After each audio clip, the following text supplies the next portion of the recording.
Crash. Yes, crash. And people couldn't even react when it happened. I thought crash is happening right now. You get scared easily.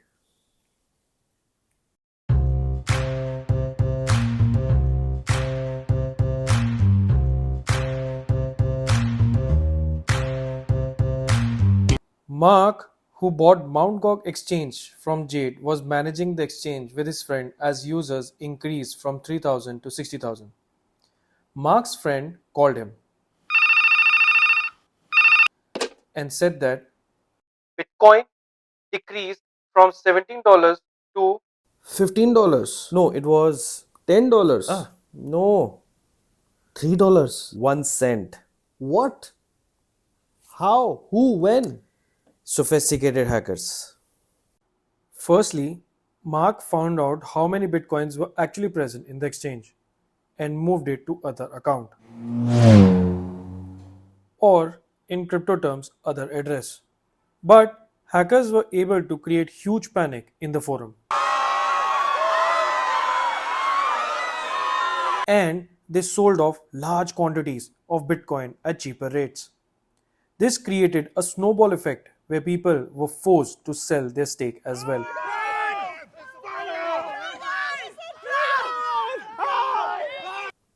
So they were able to sell all 2,60,000 bitcoins at $2,600. That's 1 cent. Was he sleeping at that time, this Mark guy? Hackers were prepared. They knew the timings of the administrator's activity and attacked when the system was at its weak point. It took them less than an hour. That's cruel, yet awesome execution. I mean, I know they did something wrong. I'm just appreciating the skill level.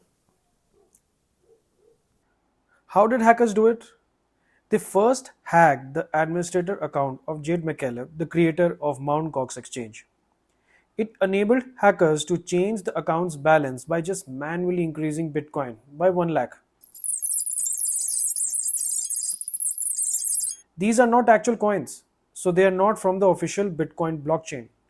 They just created these coins to initiate mass sales of coins and create unnecessary panic, which would further decrease the price of coins.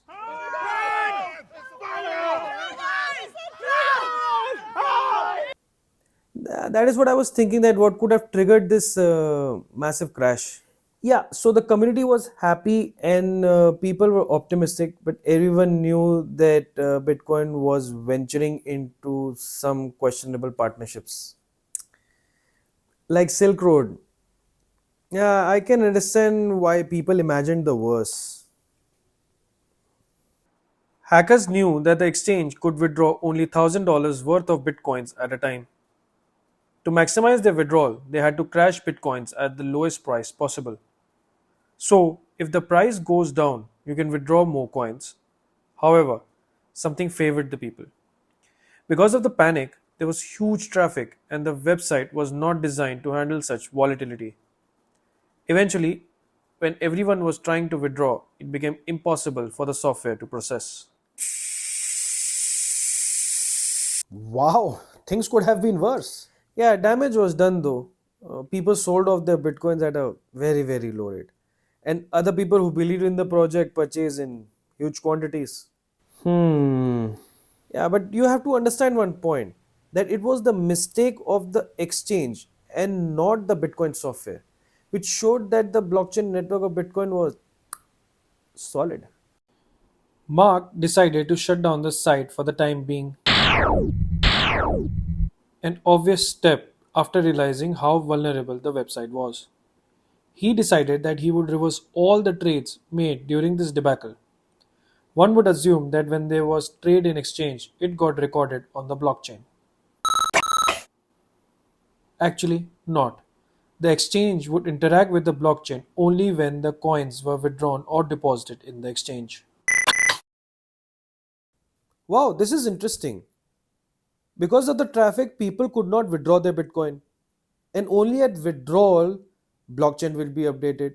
So he can reverse the transaction without affecting the blockchain Bitcoin. Correct. He created the website from scratch and transferred all the bitcoins he moved earlier. Moreover, after all the chaos, he found out he lost only a few $1,000s worth of Bitcoin, which he reimbursed and restored some faith and positivity in the community. Thank God, in the end, everything is good. Really? Is there more pain?